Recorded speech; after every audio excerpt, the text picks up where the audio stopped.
Okay, let's call this meeting to order. Please stand for the flag salute. I pledge allegiance to the flag of the United States of America and to the republic for which it stands, one nation, under God, indivisible, with liberty and justice for all. All right, welcome everyone. Let's do a roll call.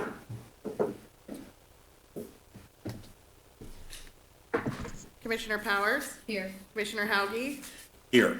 Commissioner Johnson? Here. Commissioner Woodward? Here. Commissioner Dahlgren? Here. Commissioner Herzog? Here. Thank you. Okay, welcome to the September 8th Planning Commission meeting. Today's Planning Commission meeting is open to in-person attendance and may also be observed online through the Placer County website. In an effort to encourage the public to engage in the process, our public comment for this meeting will be offered in person and through a remote virtual process. Citizens who wish to comment virtually today should be prepared to comment via the Zoom platform. To join online, click on the link on the Planning Commission homepage. Make sure your microphone is muted, and you can also call in using a toll-free number, 888-788-0099 or 877-853-5247. Is that the right number? Okay.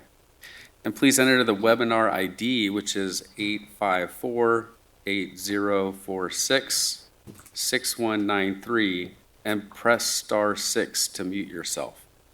If you'd like to make public comment virtually, please raise your hand with the hand icon at the bottom of the page. If you're calling in, press star 9 to raise your hand. Be prepared to speak at the time I open public comment for the specific item that you would like to address, which may include public comment for matters not on the agenda, a consent item, or a timed item. If attending in person today, we kindly request that once you have commented, return to your seat or leave through the exit-only door. Each commenter will be allowed 3 minutes. Thank you for your patience as we work to preserve the safety and health of all meeting participants and ensure that each citizen who wishes to comment has the opportunity to do so. Let's move on to the Planning Director's report. EJ? All right, thank you. Good morning, Chairman, members of the Commission. EJ Valdi with the Planning Services Division. I'm going to start off with some good news this morning. It's a staffing update.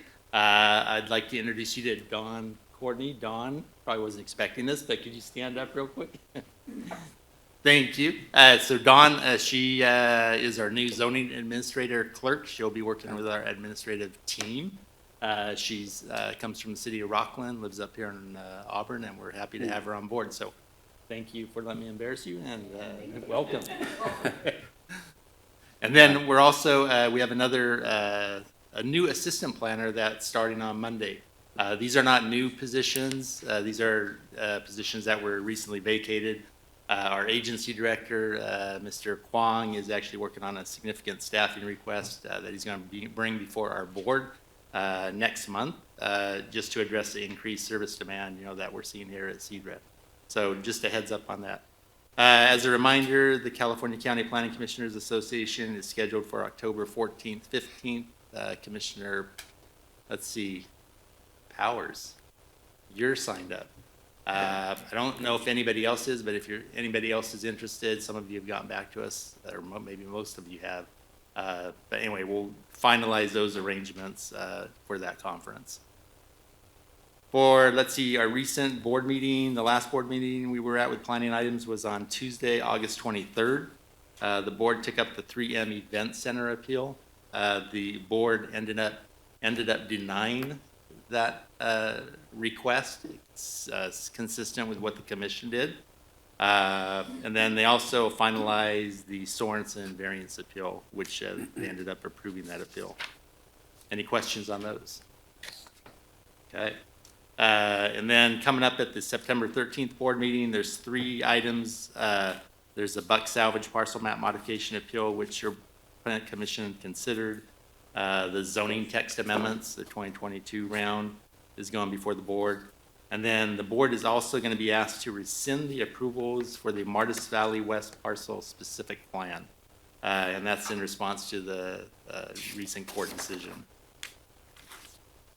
And then for upcoming planning commission, September 22nd, we're going to be going up to Tahoe. We'll probably leave this parking lot at 8 o'clock sharp in the morning for those who are going to be riding up in the Board of Supervisors van, we call it. And those who are going to drive up there on your own, we'll be starting the meeting at 10 o'clock, same as down here. And then the next meeting after that is October 13th, which is back here in Auburn. There's going to be a full agenda, so expect that to be a full day. And that completes my update. Okay, thank you, EJ. I'm going to go ahead and open up public comment for items not on the agenda. Is there anyone here in person that would wish to speak on items that are not on our agenda? Is anyone online?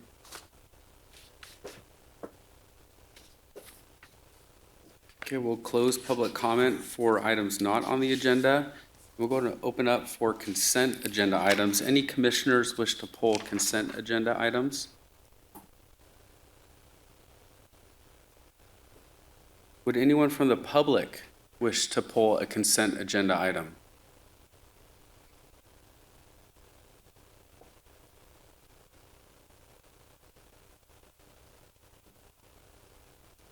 Okay, we'll go ahead and open up for a motion for consent agenda items. Mr. Chair, I'll make a motion to approve the consent agenda item.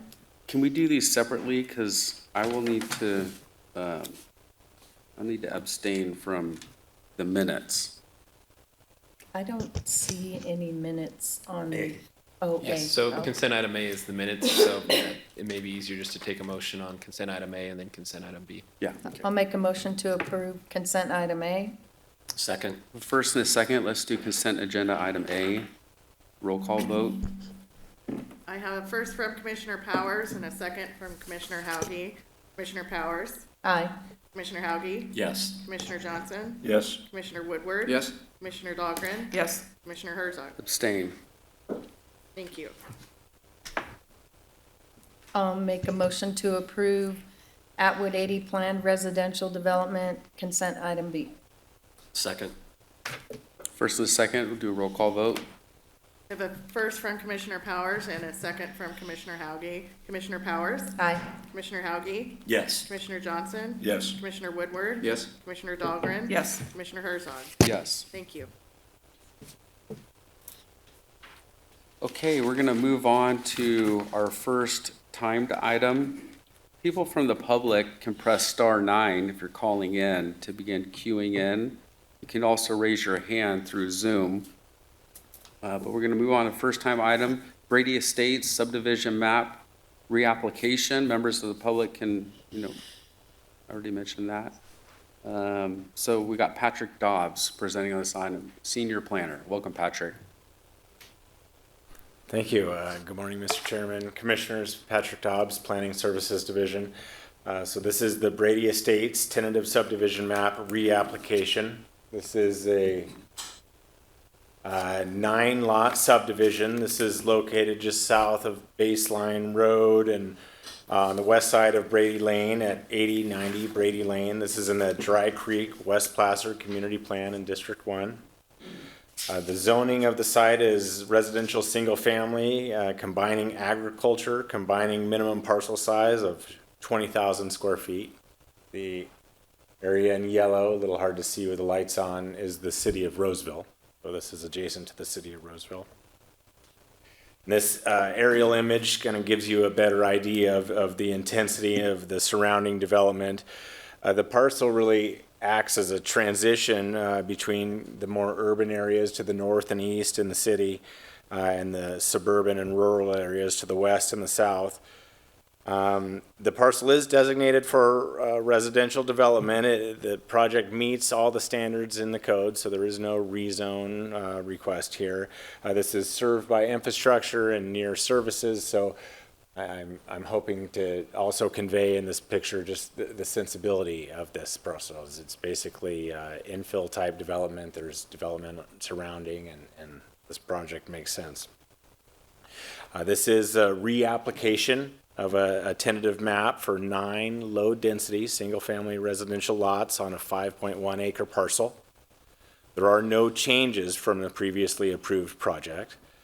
All the lots have a minimum parcel size of 20,000 square feet, so as I said, it conforms to the zoning. The properties would be served by a private roadway, except for lot number 9 down here would have access directly off Brady Lane. There are frontage improvements included as part of the project along Brady Lane, including landscape lots as well as sidewalks. The project site is currently undeveloped. The topography is flat. It's mainly grassland and some oak trees. As I mentioned, rural residential development to the south and west, and commercial development to the north and east. So quite a bit of history on this older map. It was originally approved by the Planning Commission in 2007. It was granted 7 years of automatic state extensions that extended that exercise or expiration date till 2017. This Planning Commission has approved 2 2-year extensions. Those were in 2017 and 19. And that established an expiration date in 2021. The subdivision was eligible for an additional extension with the county. The property was purchased by the current owner in November of 2020. In addition to the county extension that was available, there was legislation passed, Assembly Bill 1561, and that would have conferred an additional 18-month automatic extension from the state. The new owner thought that extension was automatic and never applied to the county for that extension. So there were extensions on the table through the county, through the state. This was an oops, an oversight, and the map was inadvertently allowed to expire in 2021. The applicant does continue to work diligently in terms of completion of the project. They are about to submit their 3rd submittal of improvement plans and their 1st submittal of the final map.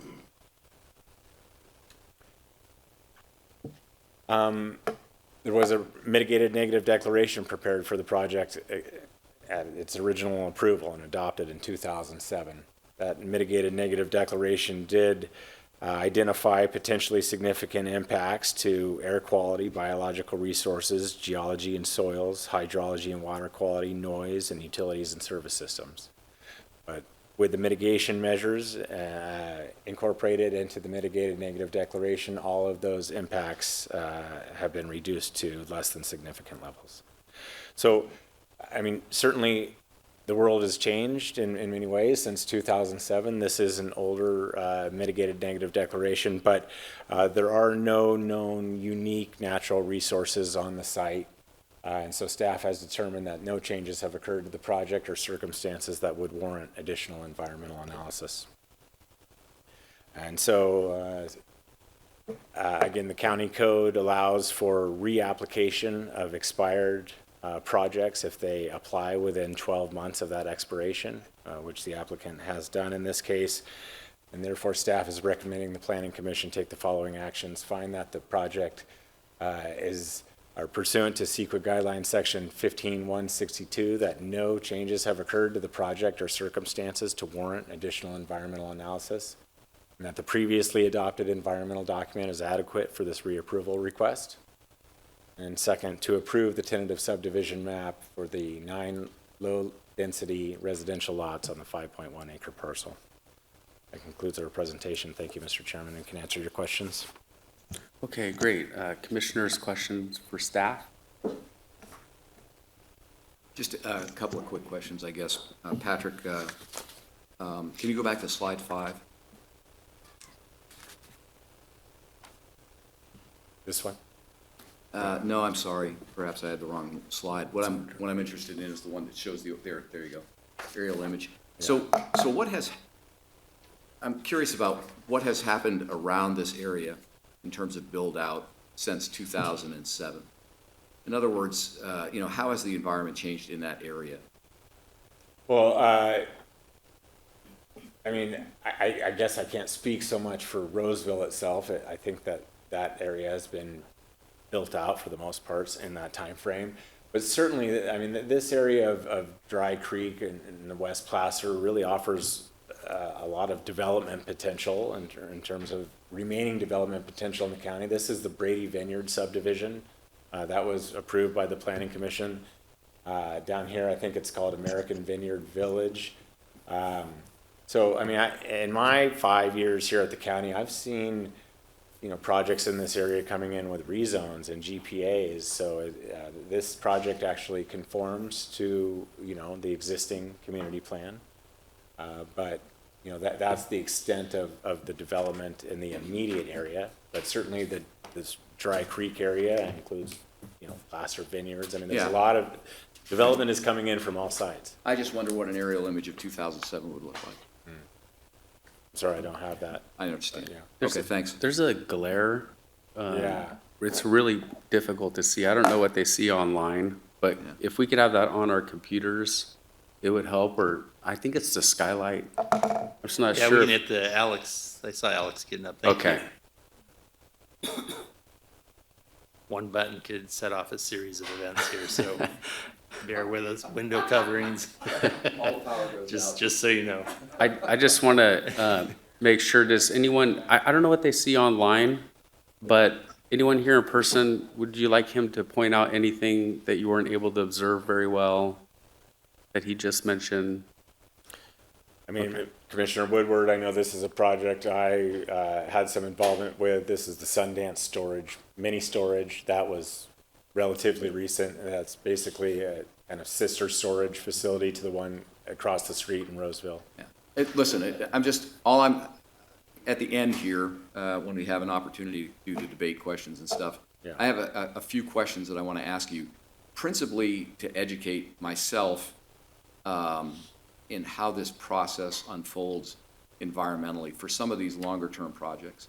So it's not necessarily going to affect my view on this particular project. I just want to get educated a little more, so I'm going to ask a couple of questions Okay. there. Any other questions? Yeah, Patrick, could you, I didn't see a discussion of VMT or GHG, which That are was my new question. CEQA requirements, and I was just wondering how those were addressed. You want me to take that?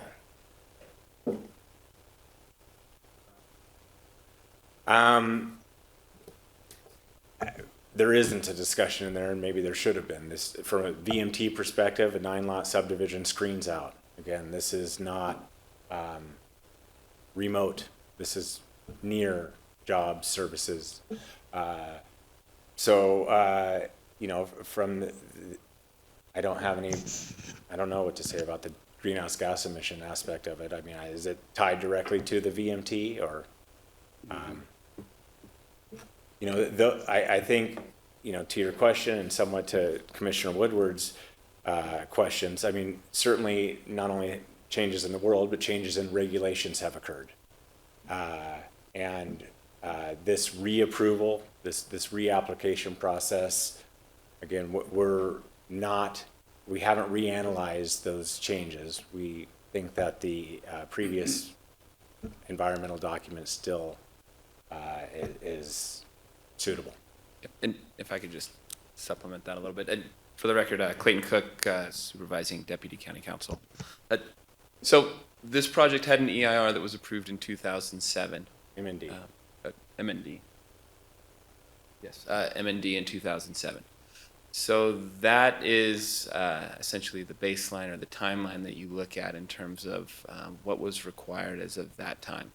The VMT analysis required to be part of environmental documents was part of SB 743, and I forget the date that actually was enacted, but I think 2016, 2017. Just because you have a legal requirement that's enacted afterwards doesn't mean that this project now needs to comply with the updated legal requirement because that MND was approved prior to that legal requirement.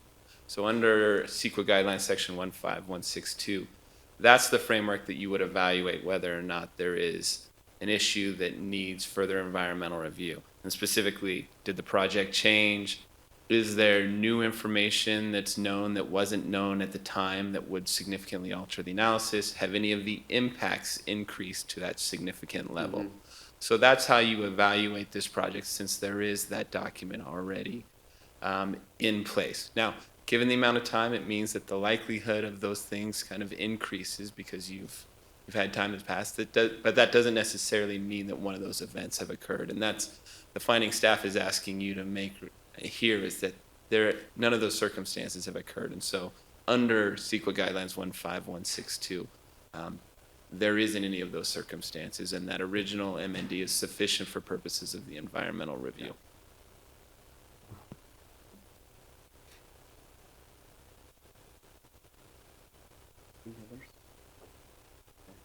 Okay, thanks, Patrick. I think, is the applicant here? Would you like to speak? David? Okay. I'm representing Brady Lane LLC. We're the developers of the project. We purchased this project with the understanding that the map was in place, and so we started working on all the improvement plans, final map, and lo and behold, we found out that it expired and we weren't going to be able to get qualified under the SB 1561, I believe. So after talking to the planning director and to Mr. Dobbs, we immediately filed for a tentative map, no changes, no further impacts. So we're just hoping we can just move on. We have all the plans. I think we're in third plan check for improvement plans, and final map should be submitted today or if not yesterday. Okay. Any questions for the applicant? Okay, we'll let you know. Thank you. Thank you very much. I'm going to open up for public comment. Anyone here in the audience wish to speak on this item? Anyone online? Okay, we'll close public comment, bring it back to the commission for discussion. We can bring people back up if you need to. If y'all don't mind, and frankly, even if you do mind a little bit, I guess, I'd like to get educated a little more on this, on the environmental aspects of this. So, Patrick, if you wouldn't mind, yeah. Listen, first of all, I thought this was a good report. This is the first one that I can recall where you actually cited court decisions, and that was helpful to me. I actually went and read the summaries. I tried to read the whole darn thing, but it was awful, so I just read the summaries. But they were helpful to me, and I appreciated that. You know, I just want to try to understand what the county does when we bring forward something that this organization is going to kind of declare as an acceptable environmental decision that occurred in 2007. What are you doing? What does the staff do to make a determination, as you say here? Planning Commission finds that no changes have occurred in the project. Fair enough, I get that. Or to existing circumstances that would warrant additional environmental analysis for the reapproval request. So I asked a question earlier about what has happened in the area. You know, we put the overhead view up, and my question was, what would it look like in 2007? And we really don't know the answer to that, which tells me then that the staff really hasn't considered what the existing situation was in 2007, and yet we are here today saying that what occurred in 2007 that resulted in a mitigated declaration is acceptable in 2022. And more importantly than that, perhaps, we're saying that it's good till 2025, because we have a 3-year window now that we're going to open up before a shovel is put in the ground, conceivably.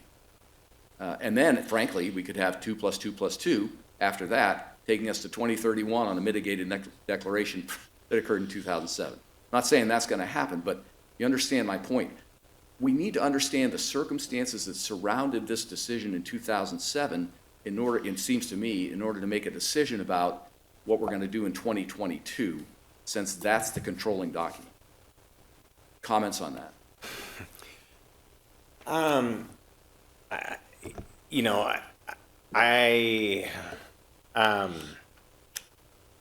in terms of how the area is developed, it's developed in accordance with the plan and the designations for the surrounding properties. So there has been some development, but it was the development that was anticipated.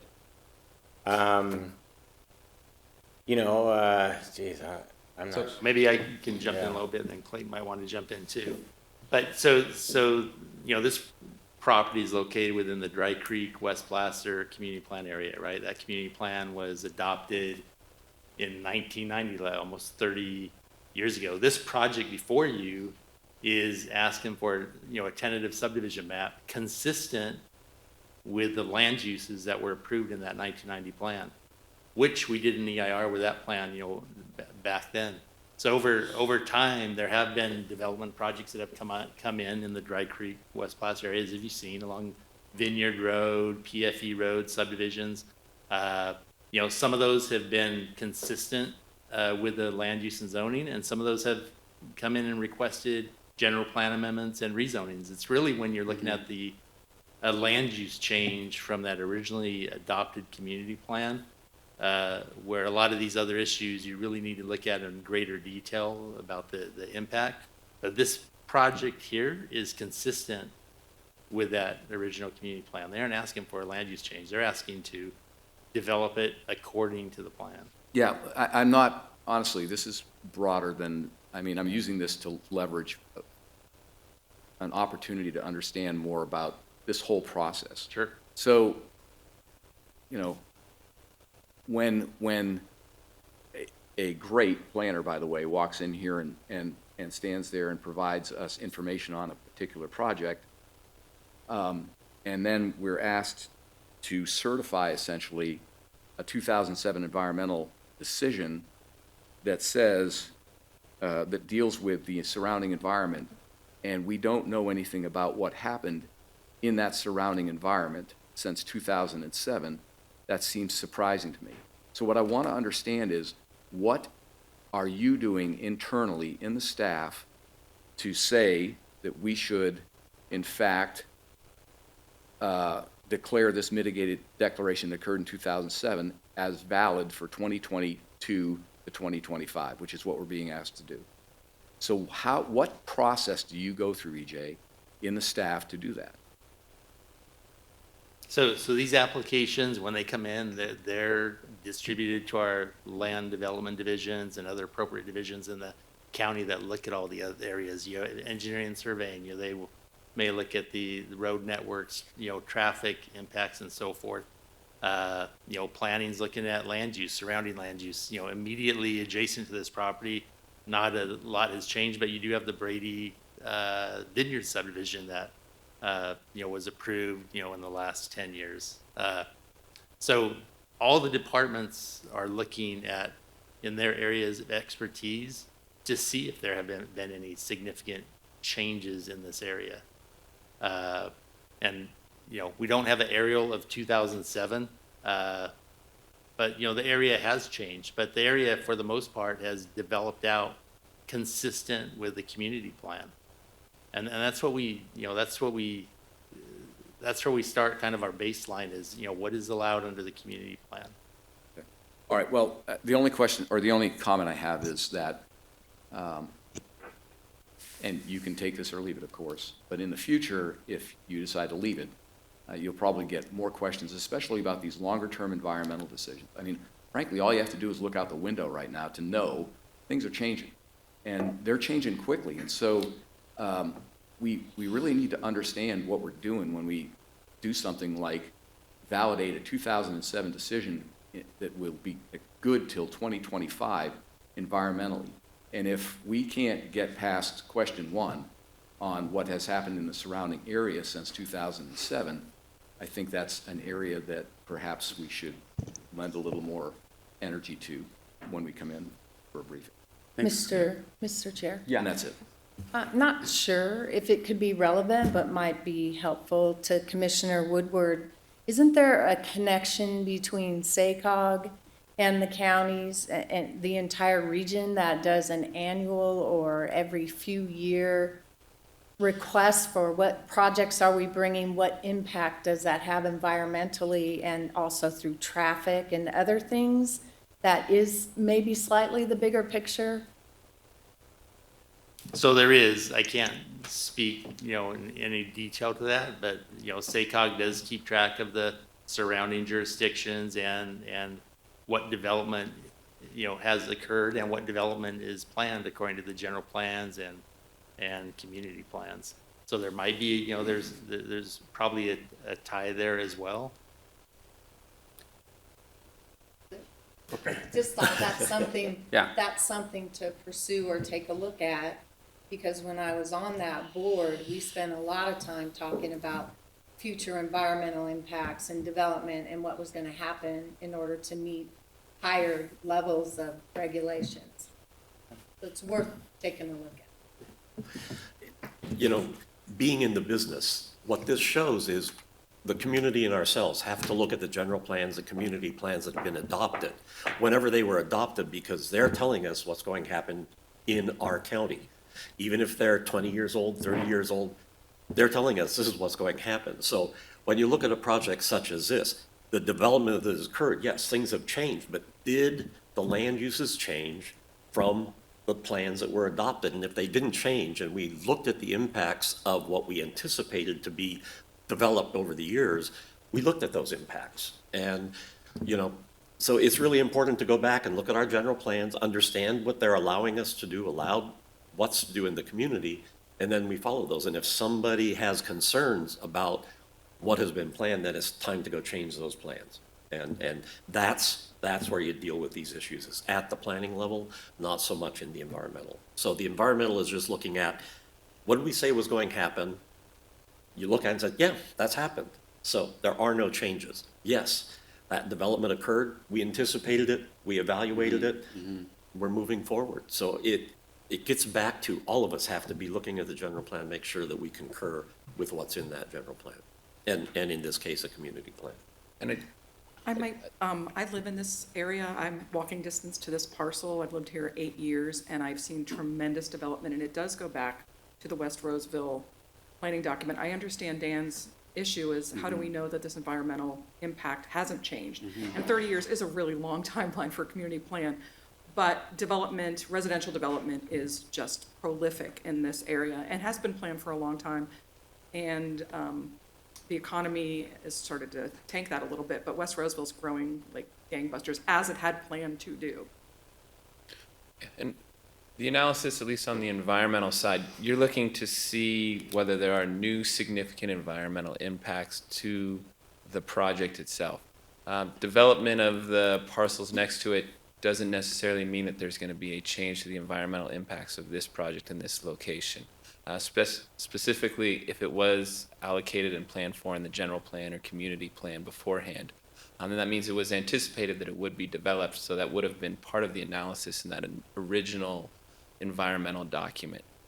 Now, there may be circumstances that result in that new significant environmental impact, but just the fact that the parcel next to it developed out doesn't mean that there is an environmental change to this parcel.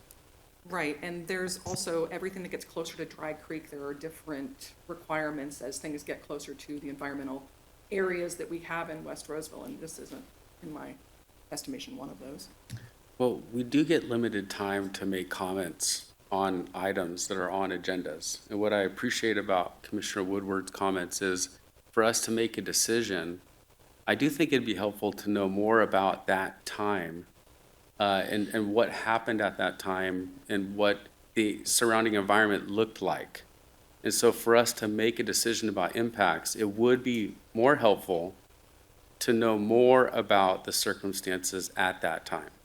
Especially, this is a pretty simple project, but if it was more complex, there may be more impacts. And if we can impact your process a little bit, I think knowing more about that time would be helpful for a more complex project. Any other discussion? Yeah, one thought I have is the county just approved a Placer County Conservation Plan. And that sets up an analysis process that requires the county actually to look at certain features that have been addressed previously by Fish and Wildlife and other organizations. And also it allocates an area that is kind of set aside for agriculture and wildlife development. And so I just would want to mention that that is a big picture view of what's going on in the county also, that maybe we need to think about. Yeah. And we could hear about it too. I mean, we can hear exactly when we're having these hearings, if there were any findings that came out of that analysis that the county does in the parcels that are outside of the preserve areas. So, Yeah. just a thought. Thank you, Commissioner. Yes, I mean, this is, I mean, the discussion that we had internally, what has changed? The PCCP has changed. This is in the PCCP. This is designated for rural residential development, and so this is in the growth area. Again, this is just a reapplication and reliance on the baseline conditions from the previous environmental document. To have the project go and update all the biological reports to then apply for PCCP authorization, you know, that was getting outside of the scope of a reapproval per se. And so these sort of mitigation measures that are in there for pre-construction surveys for raptors and these sort of things that you'd expect to ensure that there's no sensitive species impacted. Those are still in place, but, you know, again, that touches on one of the Commissioner Woodsward's questions. You know, what was the internal discussion? Were you talking about VMT? Were you talking about PCCP? Yes, we were. And, you know, to put this project back through that process would be very costly and time consuming, and I don't think there would be significant change or benefit given the natural conditions out there. On the VMT issue, like I said, it screens out. So these are the things that we considered and we discussed, and in the context of this reapplication, it is just that, same project with the same environmental document, and we don't believe that any circumstances have changed that would warrant any different decision. Well, I just want to say thanks to everybody for their comments. That was good. I think good discussion, and maybe there's some action items from the staff perspective. I don't know. Okay, we can continue discussing, or we can have a motion.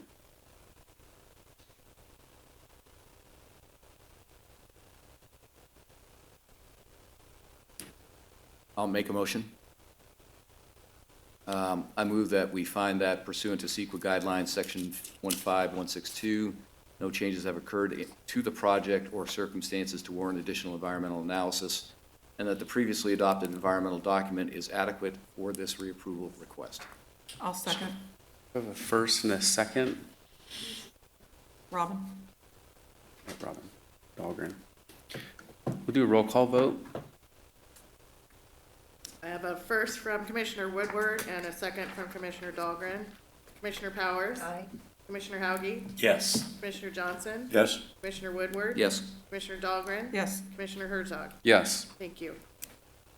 And I move that we approve the tentative subdivision map, PLN 22-00250, for 9 low-density residential lots on a 5.1 acre parcel. And it's not listed here, but staff's recommendation would be that this map would be subject to the recommended conditions of approval and based upon the findings in the staff report. Okay. What he said, I'll second. First and a second, do a roll call vote. I have a first from Commissioner Woodward and a second from Commissioner Dahlgren. Commissioner Powers? Aye. Commissioner Hauge? Yes. Commissioner Johnson? Yes. Commissioner Woodward? Yes. Commissioner Dahlgren? Yes. Commissioner Herzog? Yes. Thank you. All right, the decision of the Planning Commission may be appealed by anyone who appeared at today's hearing and provided comment, or anyone that submitted written comments on this item. An appeal must be filed within 10 days of today's date and shall be accompanied by a filing fee of $641. And with that, unless there's any other comments or needs, we'll go ahead and adjourn the meeting. Okay. Thank you.